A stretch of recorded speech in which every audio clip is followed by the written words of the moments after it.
mandates on so much, by the way, including these mandates. You know what that is? Those are insane mandates, too. We're not here to talk about that. But we're not going to let them. There's a move on now. All boats have to go electric. Army tanks have to go electric, okay? Because they want the tank. You know, we make the greatest tanks in the world, Army tanks. Think of this.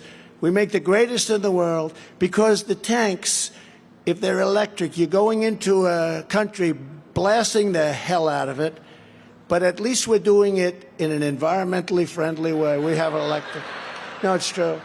It's environmentally friendly. The problem with the tanks, though, it's really a problem, that the battery storage capacity is so big that the tank would have to pull something behind it that's much bigger than the tank. So that's a little bit of a problem. They can't seem to work that out.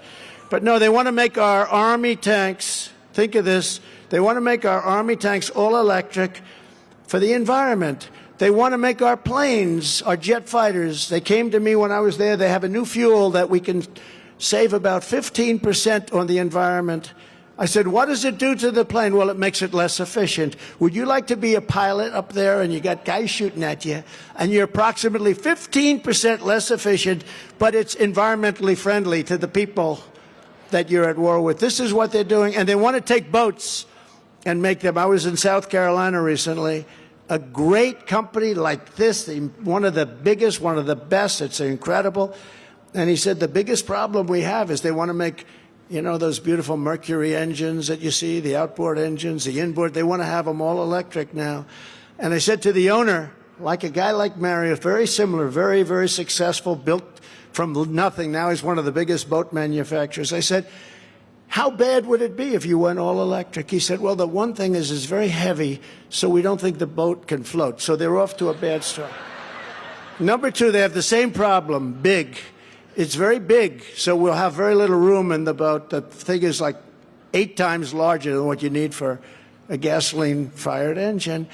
And I asked him a question. He said, you know, you must be scientific, because my uncle was a great student, and then he was a great professor at MIT for 40 years. He has the record, longest-serving professor in the history of MIT. That's pretty good, Wesley, right? Dr. John Trump.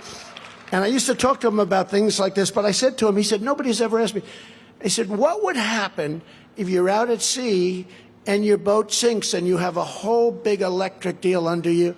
Would you get electrocuted? He said, you know, nobody's ever asked me that question. I said, I'd like to know. What would happen? He said, I don't know. I'd have to think about it. I said, so if that boat goes down and you have a shark that's 10 yards away, so you have a choice of a shark or being electrocuted, I will take electrocution every single day. Do we agree? Anyway, the day I take office, I will get Joe's mandate. Okay? Mario doesn't want me.